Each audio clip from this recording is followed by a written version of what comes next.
County under siege. Those are not just words meant to stir fear, they are the living reality of Mandera, a county in Kenya's far north. Imagine waking up one morning to find foreign militia patrolling your streets, your children's school locked and transformed into a training ground for fighters, and your own army standing by silent. This is not a headline from some distant war zone. It is happening right now inside Kenya's borders. The governor of Mandera, Adan Khalif, has sounded the alarm. He warns that half the county has been occupied by forces loyal to Jubaland, the semi-autonomous region of Somalia. A place meant for learning, BP1 primary school has been shut down, its classrooms converted into a military camp.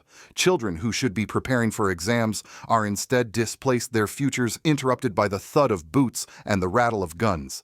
And the most shocking detail, Kenya's own defense forces, those sworn to protect the nation, stand accused of looking away or worse, quietly giving approval. How can this be? How does a sovereign nation allow its soil, its schools, and its people to be commandeered by outsiders without lifting a finger in response? At a moment when President William Ruto himself faces accusations of secret ties with al-Shabaab, the silence of the military raises questions darker than any official statement can answer. And yet across the continent, a very different example is unfolding. In Burkina Faso, President Ibrahim Traoré has expelled foreign troops, closed foreign military bases, and declared that no outside force will dictate the fate of his people. Two countries, two leaders, one accused of letting outsiders carve up his land, the other hailed for drawing a hard line against external control. So I ask you, which path represents true leadership? Which choice secures the dignity of Africa's people? Stay with me, because by the end of this video, we will confront not just Mandera's crisis, but the larger question of whether Africa's sovereignty will be defended or surrendered. Please share this video if you believe Africans deserve leaders who protect sovereignty, not compromise it. And subscribe if you know the truth matters more than the headlines. Mandera, a dry and rugged county sitting at the crossroads of Kenya, Somalia, and Ethiopia, has now become the center of a storm, both security and political. The first person to sound the alarm was not a general, not a senior minister in Nairobi, but the local governor himself, Adan Khalif. In a furious statement, he declared, half of Mandera is now under occupation. Half of his county inside Kenyan territory had been taken over by forces loyal to Jubaland. His words were not mere politics. They were a cry for help from tens of thousands of citizens. BP1 primary school, once filled with the laughter of children preparing for their exams, now stands locked, its classrooms converted into a training camp for armed men. Where there should be chalk on the blackboard, there are muddy boot prints. A public school meant to give poor children a chance at a better future has been transformed into a military base. The exams are just weeks away, but the students are displaced, and parents sink into despair. Governor Khalif stood before the public, his anger unmistakable. We call upon the president, the commander-in-chief. Mandera cannot be turned into a battleground for Somalia. If the government will not act, then we will act ourselves. This was not a simple plea. It was a direct challenge to President William Ruto and Kenya's national leadership. Even more shocking, however, is the silence of the Kenya Defense Forces KDF. Formed to protect sovereignty, and the people they now stand accused of looking away or even quietly approving the militia's presence. For the people of Mandera, the army is no longer a shield, but a heavy shadow that says nothing. So who exactly are these Jubaland militia? They are not a conventional army. They are a paramilitary outfit loyal to Ahmed Madobe, the leader of Somalia's semi-autonomous Jubaland region under the command of Mahad Islam. On paper, they are tasked with counter-terrorism against al-Shabaab. In reality, they are tied to clan politics, power struggles, and regional rivalry. They have clashed with Somalia's federal army before, and now they have crossed into Kenyan soil, turning Mandera into their latest battlefield. For ordinary people, the past weeks have been suffocating. Water supplies have been cut off, farms destroyed, and livestock stolen. We cannot irrigate our crops, we cannot harvest, and our children cannot go to school, one resident lamented. Hunger and fear seep into every household, while Nairobi feels distant, detached, silent. The question echoes, why would a sovereign nation allow this? How can borders become so porous that part of the land is swallowed up by a foreign force? And why must the children of Mandera pay for it with their stolen education? In this grim picture, one cannot help but look elsewhere on the continent for comparison. In Burkina Faso, President Ibrahim Traoré has taken a radically different path. He has shut down foreign military bases and declared that no outside force will ever be allowed to dictate the fate of his people. In Ouagadougou, the message is clear: schools, villages, and farmland belong to the citizens, not to foreign boots or foreign guns. This contrast makes Mandera's crisis all the more alarming. On one side, Kenya's leadership seems paralyzed, unable, or unwilling to protect its own citizens. On the other, Traoré stands firm, embodying a new wave of African leadership that places sovereignty and people above all else. The choice before Kenya is stark. Will it allow more schools to be closed, more farms to be destroyed, more citizens to live under fear? Or will it rise to defend its people, as some new leaders across Africa have shown is possible? The crisis in Mandera reached its boiling point when Governor Adan Khalif, standing before his people, issued words that still hang heavy in the air.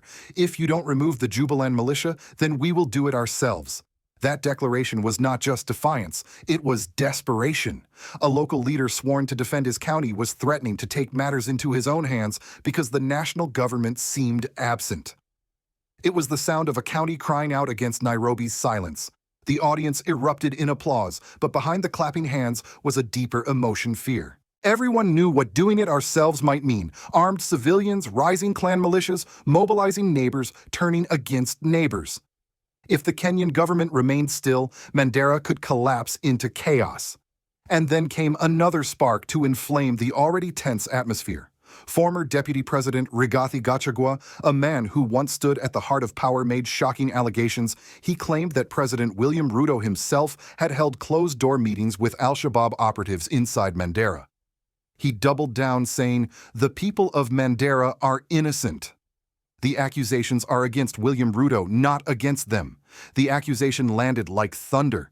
To suggest that Kenya's own president had secretly met with the same terror group that has killed thousands across East Africa was unthinkable. It was no longer just about foreign militias crossing the border, it was about the very heart of Kenya's state being compromised. The reaction was immediate and polarized. Supporters of Gachagua praised his courage, calling him a whistleblower willing to expose the truth no matter the cost. Ruto's allies, on the other hand, struck back with fury, accusing Gachagua of playing politics with national security. In Nairobi, the political establishment split wider than ever as old rivalries reignited under the pressure of Mandera's crisis. Meanwhile, the people of Mandera remained trapped in the middle. Farmers watched their crops burn. Parents feared that their children would never return to classrooms. Traders saw their shops close as fear emptied the streets. Local elders warned that if the government did not act soon, the people might turn to clan militias for protection, unleashing a spiral of violence that no one could control. It was not just domestic politics that trembled. The international community began to whisper too. Reports emerged that Washington was scrutinizing Ruto's government, concerned about suspected links with al-Shabaab. Kenya, once celebrated as a reliable security partner in East Africa, suddenly looked like a country compromised from within. In diplomatic circles, the word Afghanistan started to circulate not as a comparison of terrain, but as a warning of what happens when a government loses grip over its own territory. Against this backdrop of chaos, one name kept surfacing in conversations across Africa: Ibrahim Traoré. In Ouagadougou, Traoré had faced enormous pressure, foreign meddling, and even coup attempts. Yet he had chosen confrontation over compromise. He expelled foreign troops, shut down bases, and declared that Burkina Faso's sovereignty was not for sale. His fiery speeches at the African Union summit resonated across the continent, presenting a stark contrast to Kenya's uncertain silence. "Look at Burkina Faso," people whispered. "There, a young president defends his schools and villages with his army. Here in Kenya, our schools are handed over to foreign fighters while our army stands still." This contrast turned Mandera into more than a local crisis. It became a test of African leadership itself. Would Kenya follow the path of silence, paralysis, and suspicion, or would it rise with courage as Traoré had done to defend its people and reclaim its sovereignty? As the political storm swelled, one truth became clear. The crisis in Mandera was no longer just about one county. It was about trust in government, faith in the army, and Kenya's standing in the world. The climax had been reached, and the next steps by Ruto, by the army, by the people, would determine whether Kenya descended into chaos or found the courage to reclaim its land. The occupation of Mandera by Jubaland forces was not just a military incident, it tore directly into the lives of ordinary citizens. For families in Mandera, the consequences were immediate and devastating. At the top of the list was education. BP1 Primary School, a public institution where hundreds of children had been preparing for national exams, was closed and converted into a militia training camp. Parents wept as they watched classroom symbols of hope for a better future fall into the hands of armed men. Children who once dreamed of becoming doctors, engineers, or teachers now wandered the streets displaced and frightened. In one father's words, they have stolen not just a school, but our children's tomorrow. Then came livelihoods.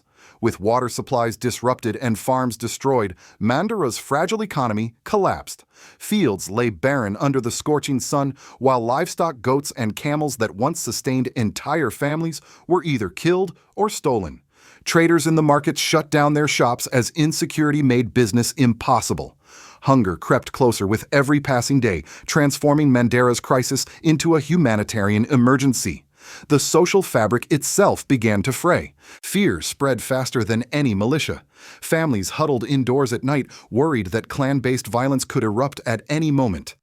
Elders warned that if the national government failed to intervene, communities would have no choice but to form their own defense units, reviving old rivalries and plunging Mandera into cycles of bloodshed.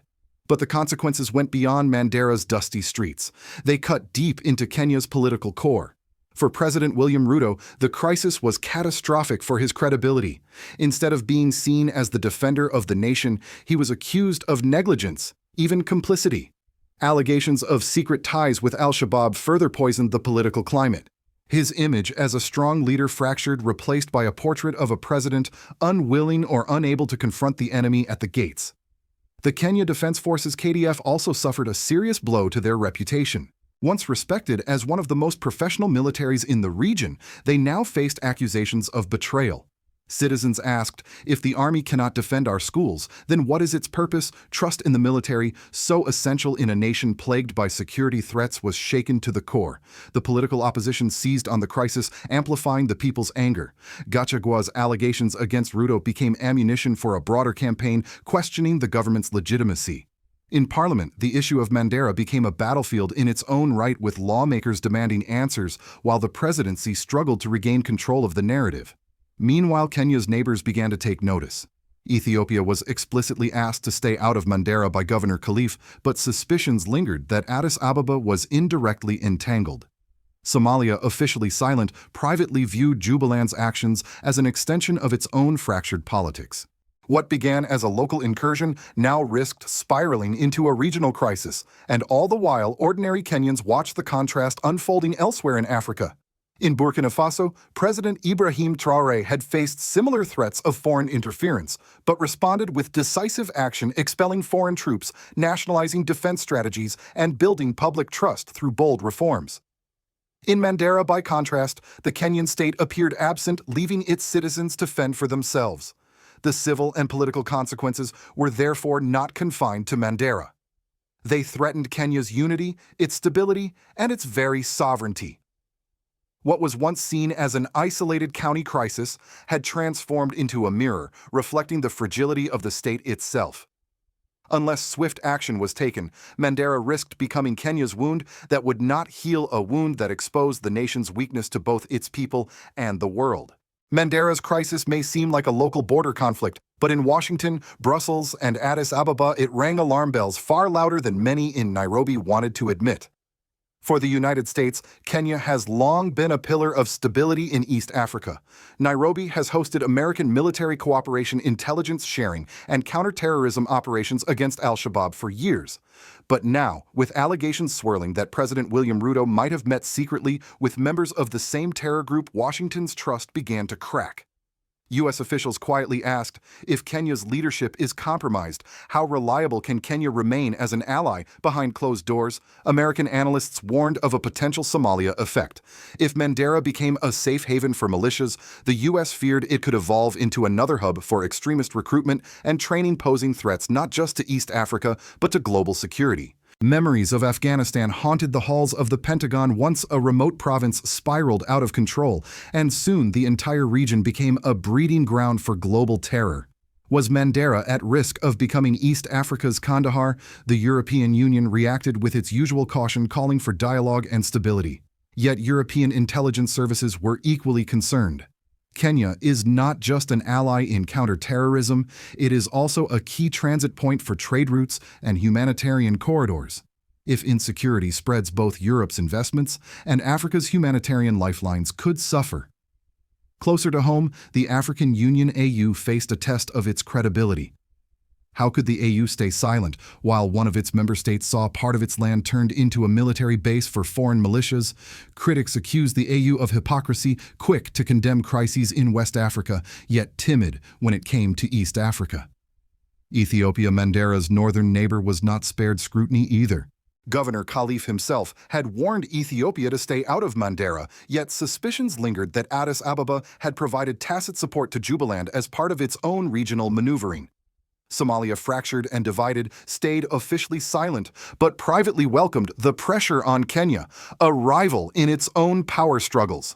Amid this storm, commentators across Africa pointed again to Ibrahim Traoré of Burkina Faso as a counterexample. In a world where Kenya's sovereignty looked shaky, Traoré projected defiance. He had expelled French troops, resisted foreign manipulation, and rallied citizens under a banner of independence. On international stages, his speeches electrified young Africans and unsettled Western powers. To many, Mandera became the shadow of what happens when sovereignty is not defended, while Burkina Faso symbolized the possibility of reclaiming it. For the U.S., the contrast was impossible to ignore. Washington found itself confronting two very different Africas, one where a government appeared compromised and weak, another where a young leader like Traoré commanded loyalty by confronting external control. For American policymakers, this raised a hard question. Was the U.S. betting on the wrong partners? The global perspective, therefore, is clear. Mandera is not just a Kenyan problem. It is a flashpoint that exposes the fragility of alliances, the dangers of foreign entanglements, and the urgent need for African governments to prove they can truly defend their own people.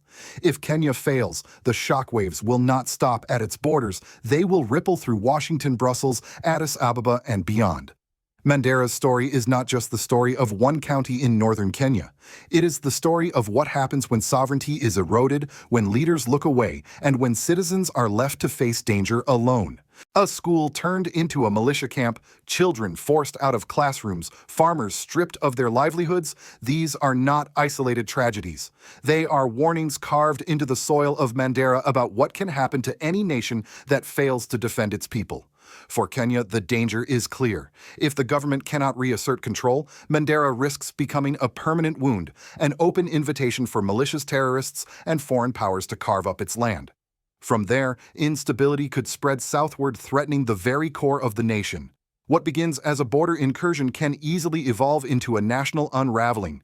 And history has shown us, from Afghanistan to Libya, that once trust in the state collapses, rebuilding it takes generations if it can be rebuilt at all. But this is not only Kenya's test, it is Africa's test.